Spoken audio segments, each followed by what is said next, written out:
소중한 나.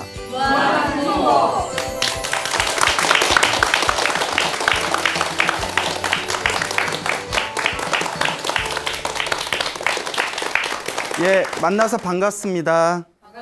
예, 광우 스님이라고 합니다. 저 멀리서 누가 또 편지를 보내오셔서 제가 편지를 읽어드릴 테니까 한번 잘 경청해 보시기 바랍니다.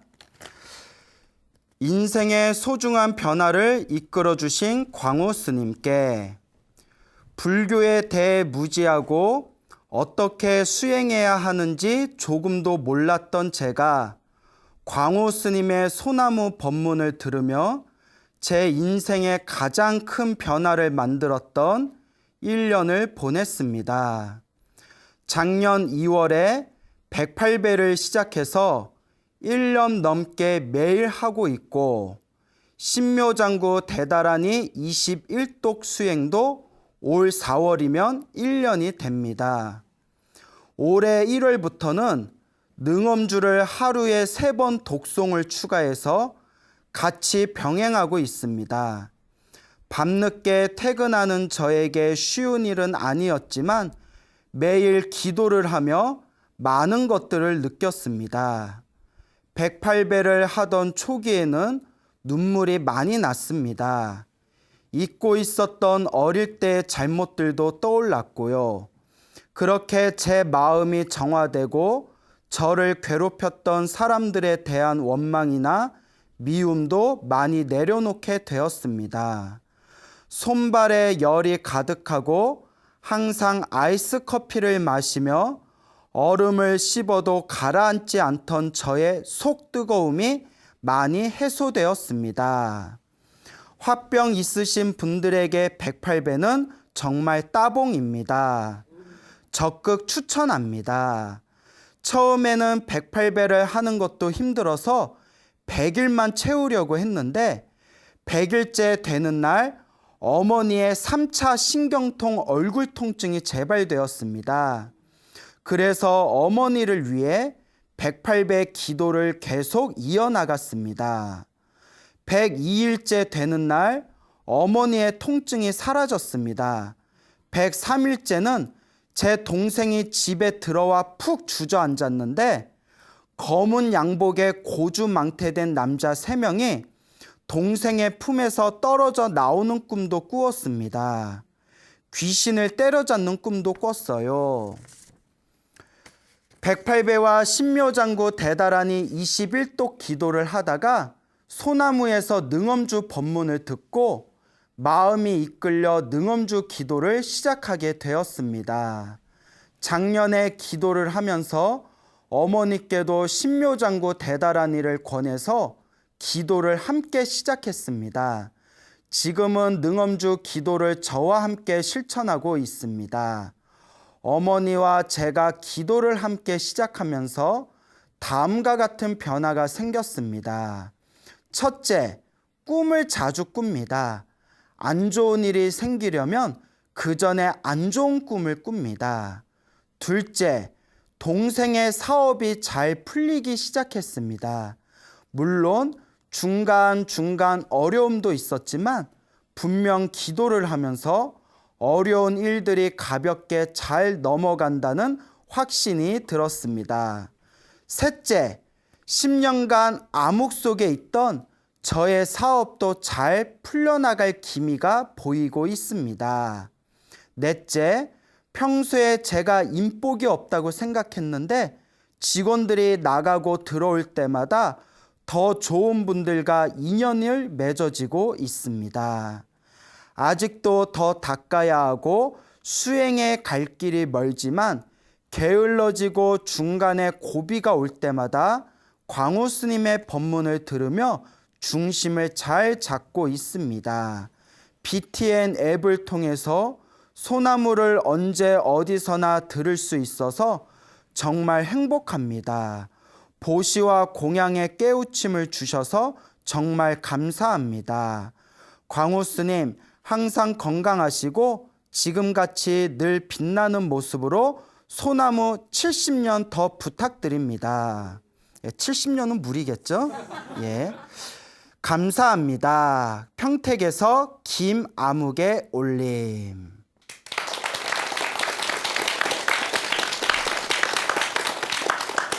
자, 편지 내용 다 잘 들어보셨죠? 네. 예, 그래서 매일매일 108배를 해서 굉장히 큰 효과를 보셨고, 그리고 매일 신묘장구 다란이라고 혹시 아십니까? 모르시는군요. 그 불교에서 보는 천수경이라는 경전이 있어요. 천수경 안에 신묘장구 대다란이라고 있습니다.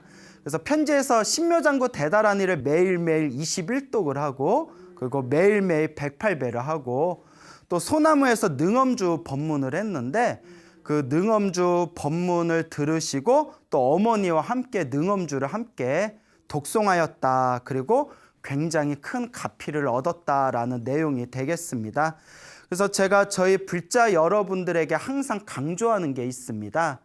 항상 우리가 살아가면서 힘들거나 괴롭거나 답답할 때마다 스스로 한탄하지 말고 팔자 타령하지 말고 남 원망하지 말고 무엇을 많이 해라? 예, 기도를 많이 해라 라고 항상 당부의 말씀을 드렸죠. 그래서 우리 불자님들께서도 소나무를 통해서 그냥 재미난 옛날 이야기 하나 보구나 라고 가볍게 생각하지 마시고 반드시 스스로 기도하고 수행하고 복을 받는 그런 진정한 불자의 길을 걸으셨으면 하는 바람입니다. 자, 그래서 이와 같이 평택에서 좋은 내용이 담긴 편지를 보내주신 우리 불자님께 너무나 다시 한번 감사의 말씀을 드립니다. 그 얼마 전에 저보다 한참 어른이 되시는 선배 스님께 제가 재미난 이야기를 들었습니다. 이 어른 스님께서 젊었을 적부터 그 불상을 조성하는 일을 맡으셨대요. 불상 다 아시죠? 그래서 부처님과 보살님의 그 모습을 이렇게 조성하는 그런 활동을 하고 계셨는데 꽤 오래전의 일이라고 합니다. 오래전에 그 어느 어른 스님께서 한창 이렇게 종단의 어른 스님께서 저의 선배 스님에게 그 관세음 보살님은 다 아시죠? 그 관세음 보살님을 큰 높이로 해가지고 관세음 보살님의 불상을 조성해 달라고 부탁을 받으셨대요.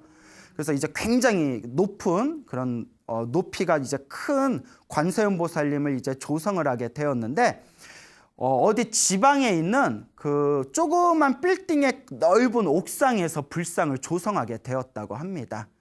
그래서 이제 불상을 조성하실 때 이제 이 스님께서는 항상 불상을 조성하면서 매일매일 기도를 올린대요.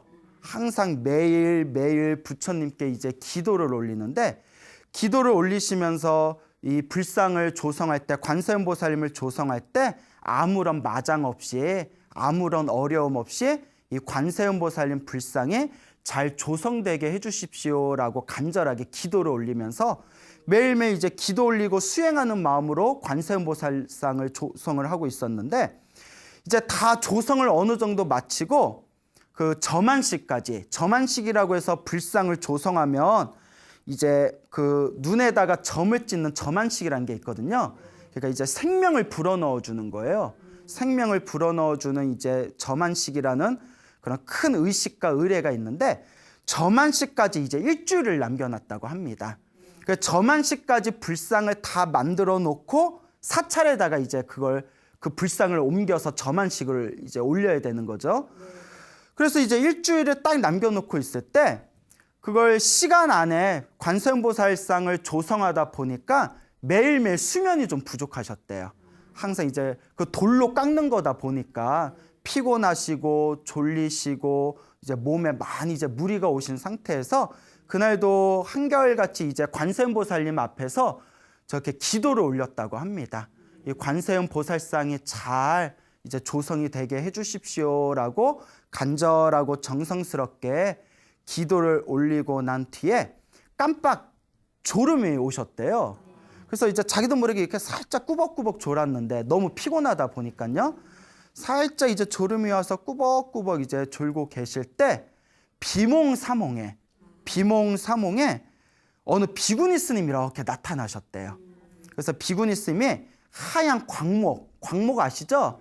하얀 광목 천을 관세음보살님 불상에다가 이렇게 이제 묶은 뒤에 관세음보살님 불상을 광목천에 하얀 광목천에 묶어서 그걸 계속 당기시더랍니다. 그걸 계속 이렇게 당기시더래요. 그래서 계속 이렇게 당기다 보니까 이 스님이 이제 놀래가지고 꿈속에서 그 비구니 스님한테 스님 지금 뭐 하고 있는 겁니까? 왜 관세음보살님 불상에다가 상에다가 하얀 끈을 묶어가지고 왜 그렇게 당기는 겁니까? 라고 여쭤보니까 비구니 스님이 하시는 말씀이 내가 지나가다가 요 관세음보살상이 이렇게 기울어진 것 같아서 너무 안타까워가지고 내가 천을 당기고 있는 거다. 지나가다 안타까워서 내가 바로 잡으려고 천을 당기는 것이다 라고 말씀을 하시더래요. 그래서 그럴 리가 없는데 하면서 잠에서 딱 깨셨답니다. 너무나 생생한 꿈에 이거 좀 희한하다 싶어가지고 이렇게 관세음보살상을 이렇게 살펴봤대요. 근데 아무리 자기가 봐도 어떻다? 괜찮더래요. 똑바르더래요. 그래서 이상하다. 근데 그 꿈이 자꾸 가슴에 걸리는 거예요. 너무 생생한 꿈을 꿨잖아요. 꿈속에서 비구니 스님이 광목천을 묶어가지고 계속 이렇게 땡기는, 기울어져서 안타까워서 내가 지나가다 땡긴다. 이상하다 싶어가지고 그 옥상에, 그 빌딩 옥상에서 조성하고 있었다고 했잖아요. 그래서 다른 빌딩으로 가서 반대쪽 다른 빌딩에서 다른 각도로 쳐다봤답니다. 아니나 다를까 불상이 어떻더라? 살짝 기울어져 있더래요. 순간 스님이 깜짝 놀라가지고 가슴을 치면서 내가 이걸 왜 놓쳤을까? 하마터면 일주일을 남겨두고 이 불상을 그대로 저만식에 옮겼으면 큰 낭패를 볼 뻔했구나. 이렇게 이제 기울어져 있는 것을 보고 나서 너무나 놀라서 일주일 동안 다시 그 기울어진 그 불상을 다시 이렇게 정렬을 했다고 합니다.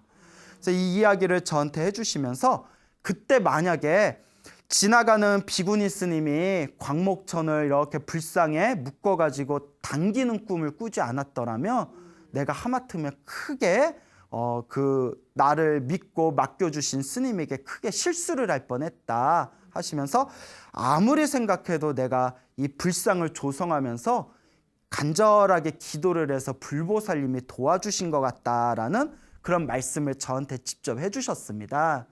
그래서 저도 그 이야기를 듣고 너무나 신기해서 우리도 가끔씩 그 기도를 많이 하신 분들 사이에서 그런 이야기가 있습니다. 기도를 많이 하다 보면 마음자리가, 의식자리가 맑아지면서 무언가 나쁜 일이 생길 때 미리 꿈에서 그 징조를 본다거나 혹은 꿈에서 좋은 꿈을 꾸고 나면 나중에 꼭 좋은 일이 생긴다거나 하는 그런 어떤 신비한 그런 어떤 꿈에 대한 이야기가 있거든요.